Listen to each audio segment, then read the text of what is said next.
Hi guys, మనం ఈరోజు 8th class English text బుక్లోని సెకండ్ యూనిట్ ద సునామీ లెసన్లో ఉన్నటువంటి పోయం జియోగ్రఫీ లెసన్ దాని యొక్క తెలుగు ఎక్స్ప్లెనేషన్ని చేసుకోబోతున్నాం.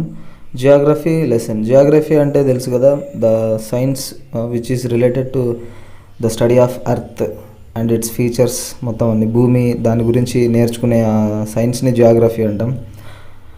అది నేర్పించే పాఠం ఏంటి మనకు? Geography lesson. అది నేర్పించే పాఠం ఏం నేర్పిస్తుంది ఆ జియోగ్రఫీ అని చూద్దాం ఇందులో. Can you imagine what your city would look like if you saw it from 10,000 feet above the ground? మనం 10,000 అడుగుల పైనుంచి చూస్తే మన భూమి ఎలా కనిపిస్తుంది ఒకసారి ఇమాజిన్ చేసుకుందాం. Neatly planned and perfect in proportion like a geometric design, it would strike you as something very different from what it actually is while you are in the thick of it. అంటే మనం భూమి పైన ఉన్నప్పుడు, నేల మీద ఉన్నప్పుడు ఇలా మనకి ఇప్పుడు ఎలా అనిపిస్తూ ఉందో, పైకి వెళ్ళిన తర్వాత కంప్లీట్గా డిఫరెంట్గా అనిపిస్తుంది. అంటే దాని యొక్క ప్లానింగ్స్ మన కింద ఉన్నప్పుడు చాలా ప్లానింగ్స్తో ఉంటాయి, జామెట్రిక్ డిజైన్స్ ఉంటాయి. ఆ బిల్డింగ్స్ కావచ్చు, మనం నిర్మించుకున్నటువంటి ప్రతి ఒక్క నిర్మాణాలు ఏవైనా సరే చాలా నీట్గా ప్లాన్ చేసినట్లు పర్ఫెక్ట్గా ఉంటాయి డిజైనింగ్లో. పైకి వెళ్ళిన తర్వాత అలా అనిపించదు, చాలా వెరీ డిఫరెంట్గా ఉంటుంది. Here's a poet's description of just such a view of the city and some questions that come to his mind. ఇది కూడా ఈ పోయట్ అలా పైకి వెళ్ళి చూసినప్పుడు ఎలా అనిపించింది దాన్ని డిస్క్రైబ్ చేస్తూ ఉన్నాడు. అది చూసినప్పుడు అతని మైండ్లో వచ్చినటువంటి కొన్ని ప్రశ్నలు, ఏమనిపించింది అతనికి, అవన్నీ ఇక్కడ ఈ పోయంలో ఉంటాయి. Okay, come to the poem. Let's get started. When the jet sprang into the sky, it was clear why the city had developed the way it had, seeing it scaled 6 inches to the mile. When the jet sprang into the sky, sprang అంటే మొత్తం దూసుకెళ్ళడం అనమాట. ఆ jet ఎగిరినప్పుడు ఆకాశంలోకి, jet aeroplane, ఆ jet plane ఎగిరినప్పుడు అంటే పైకి వెళ్ళిన తర్వాత అందులో నుంచి చూస్తే, it was clear why the city had developed the way it had.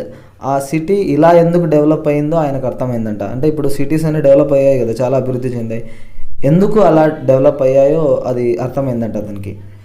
Seeing it scaled 6 inches to the mile అంటే కింద ఉన్నప్పుడు ఎన్నో మైళ్ళ దూరం కూడా అంత ఆకాశంలో అంత పైనుంచి చూసినప్పుడు జస్ట్ 6 inches కనిపిస్తూ ఉంది.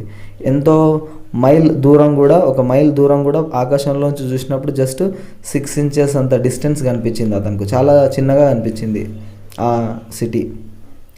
There seemed an inevitability about what on ground had looked haphazard. There seemed an inevitability about what on ground had looked haphazard. Inevitability అంటే మనం అవాయిడ్ చేయలేదన్నమాట. ఇన్ఎవిటబుల్ అంటే something which cannot be avoidable, avoid చేయలేం. Unavoidable థింగ్స్ని inevitables అంటాం. Inevitable things, inevitability. About what on ground had looked haphazard. Haphazard అంటే unplanned అని అర్థం. జిగ్జాగ్గా అంటే వితౌట్ ఎనీ ప్లానింగ్స్, ఎలా పడితే అలా ఉన్నట్లుగా అనిపిస్తూ ఉంది పైకి వెళ్ళిన తర్వాత. Unplanned and without style when the jet sprang into the sky. మనమేమో కింద ఉన్నప్పుడు చాలా పక్కా ప్లానింగ్స్తో, జామెట్రిక్ ప్రపోర్షన్స్తో, డిజైన్స్తో నిర్మించుకున్నాం కదా, పైకి వెళ్ళిన తర్వాత ఎలా కనిపించిందంటే ఆ గ్రౌండ్, మన నేల మీద ఉన్నటువంటి మొత్తం అన్నీ ఎలా కనిపించాయంటే హఫజార్డ్గా, without any plannings, unplanned and without style. ఒక ఆర్డర్ అంటూ లేక, ప్రాపర్ ఆర్డర్ లేక డిఫరెంట్గా కనిపిస్తూ ఉంది. When the jet sprang into the sky, పైకి ఎగిరినప్పుడు అని. ఫస్ట్ లైన్ లాస్ట్ లైన్ రెండు సేమ్ ఉన్నాయి, అబ్జర్వ్ చేయండి. Next, when the jet reached 10,000 feet, it was clear why the country had cities where the rivers ran and why the valleys were populated. ఆ jet ఇంకొంచెం పైకి వెళ్ళినప్పుడు, అంటే 10,000 feetకి వెళ్ళినప్పుడు, 10,000 అడుగుల ఎత్తుకి ఎగిరినప్పుడు జెట్ అక్కడి నుంచి చూస్తే, it was clear why the country had cities where the rivers ran and why the valleys were populated. ఎందుకు ఈ సిటీస్ ఉన్నాయి కదా మన దేశంలో ఉన్నటువంటి సిటీస్, ఈ కంట్రీలో ఉన్నటువంటి ఎవ్రీ సిటీ కూడా ఎందుకు నదుల పక్కనే ఉంటున్నాయి సిటీస్, అండ్ వ్యాలీస్ పక్కనే, వ్యాలీస్లోనే ఎందుకు జనాలు ఉంటున్నారు.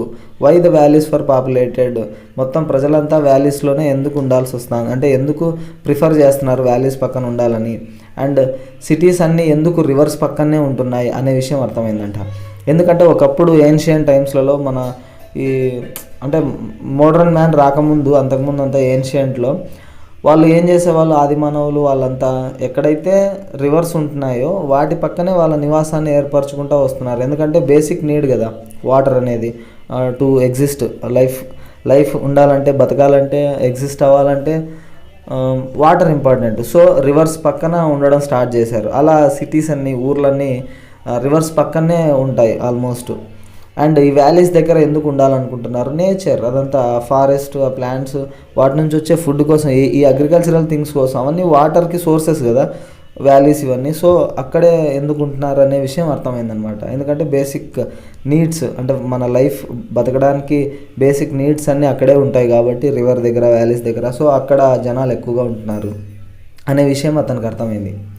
అదే the logic of Geography, that land and water attracted man. ఆ లాజిక్ ఏంటంటే జియోగ్రఫీది, ల్యాండ్, వాటర్ అవి రెండు మనిషిని అట్రాక్ట్ చేస్తాయి. ఇక్కడ ల్యాండ్ అంటే ఆ ఫారెస్ట్ ఏరియా, ఇదంతా ఏదైతే అగ్రికల్చరల్కి సూట్ అవుతుందో అది ఆ ల్యాండ్ అండ్ వాటర్ అవి రెండు మనిషిని అట్రాక్ట్ చేసాయి.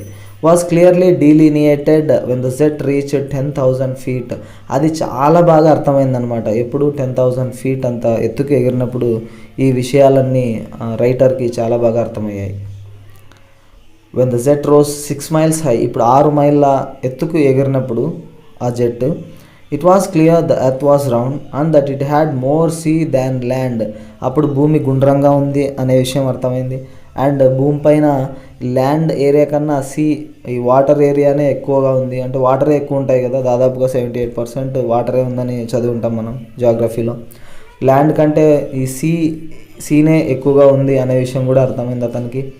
కానీ అర్థం కాని విషయం ఏమంటే, but it was difficult to understand that the men on the earth found causes to hate each other, to build walls across cities and to kill. From that height it was not clear why. ఆయనకి ఇది మాత్రం అర్థం కాలేదు, ప్రతి ఒక్కటి అర్థమైనాయి.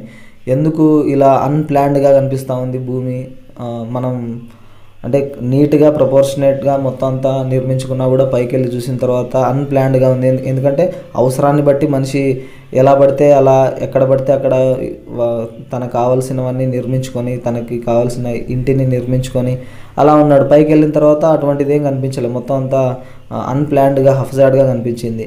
And రెండో స్టాంజాలో అతనికి అర్థమైంది ఏంది, ఎందుకు మనుషులు అంటే వాళ్ళ నివాసాలని రివర్స్ పక్కనే ఎందుకు సిటీస్ ఉంటున్నాయి, వ్యాలీస్ పక్కనే ఎందుకు మనుషులు ఉండాలనుకుంటున్నారు అనే విషయం కూడా అర్థమైంది. కానీ ఆయనకు అర్థం కాని విషయం ఏమంటే, ఈ భూమి మీద, ఇటువంటి భూమి మీద మనుషులంతా we found causes to hate each other, ఒకరినొకరు ద్వేషించుకోవడానికి కారణాలు ఎత్తుకుంటా ఉన్నారు, ఒక్కొక్కరిని ద్వేషించుకుంటూ ఉన్నారు. ఎందుకు అనే విషయం మనకు అర్థం కాలే. To build walls across cities and to kill. ఈ సిటీస్ మధ్యలో, ప్రతి సిటీకి మధ్యలో వాల్స్ ఎందుకు నిర్మించుకుంటున్నారు? వాల్స్ అంటే లిటరల్గా వాల్స్ అని కాదు, బార్డర్స్. ఎందుకు సరిహద్దుల్ని వేసుకుంటా ఉన్నారు సిటీస్ మధ్యలో? ఒకరినొకరు ఎందుకు చంపుకుంటా ఉన్నారు? ఇది నా ఏరియా, ఇది నీ ఏరియా అని చెప్పి ఎందుకు ఇలా చంపుకోవాల్సి వస్తూ ఉంది అనే విషయం ఆయనకు అర్థం కాలేదంట. From that height it was not clear why. అంత ఎత్తు నుంచి చూసినప్పుడు ప్రతి ఒక్క విషయం అర్థమైంది, కానీ ఈ విషయం మాత్రం అర్థం కాల. ఎందుకు మనం చాలా చిన్న థింగ్స్ నేచర్లో మనం కంపేర్ చేసుకుంటే, నేచర్తో మనం చాలా స్మాల్ థింగ్స్, అంత పెద్ద హైట్ నుంచి చూసినప్పుడు మనుషులు మనం అస్సలు కనిపించాం. మన మధ్య ఉన్న ఈ ద్వేషం అనేది ఇంకెంత చిన్నది, ఇంకెంత అది అస్సలు కనిపించదు కదా. సో మనం ఎందుకు ఒకరినొకరు హేట్ చేసుకుంటూ ఉన్నాం? We should love each other. ఒకరినొకరు ప్రేమించుకోవాలా, మానవత్వంతో ఉండాలా, ఒకరికొకరు సహాయం చేసుకుంటూ ఉండాలా అనే